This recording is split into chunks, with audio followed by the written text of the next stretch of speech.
Hey guys, Krisamerikos here with you for another video. Today we're talking about reflexive and reciprocal pronouns. Now maybe you already know what reflexive pronouns are.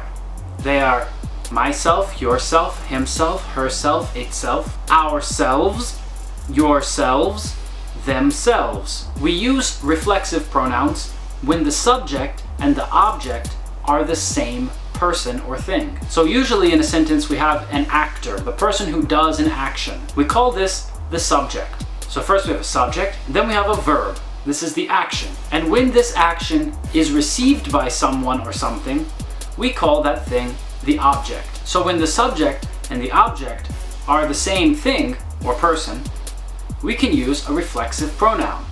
That's why we say things like, I see myself in the mirror. Subject, I.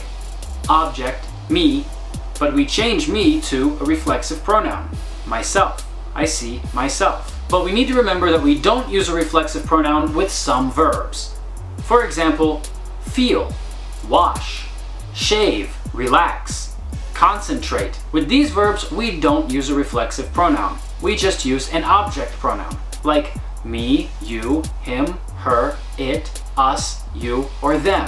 Another rule about reflexive pronouns is that we use reflexive pronouns after prepositions when the subject and the complement are the same. For example, after I finished the exam, I was very pleased with myself. After with, we usually use a reflexive pronoun when the subject and the complement are the same. However, we do not use a reflexive pronoun after prepositions of place, like at, in, on. Instead, we use an object pronoun. For example, I put the bag next to me, not I put the bag next to myself. We can also use reflexive pronouns to emphasize that we do something without the help of another person. For example, I painted the walls myself. In this case, myself means I did it without the help of someone else. It doesn't mean that I painted myself.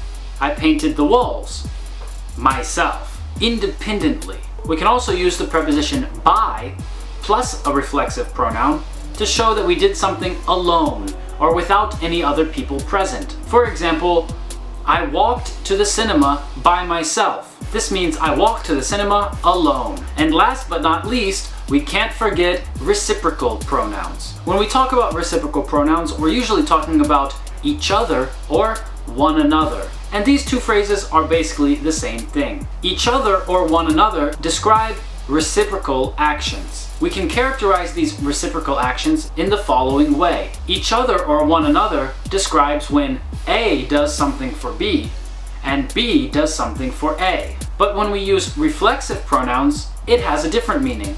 It means that A does something for A and B does something for B. In the example, we looked at each other, this means that A looked at B and B looked at A.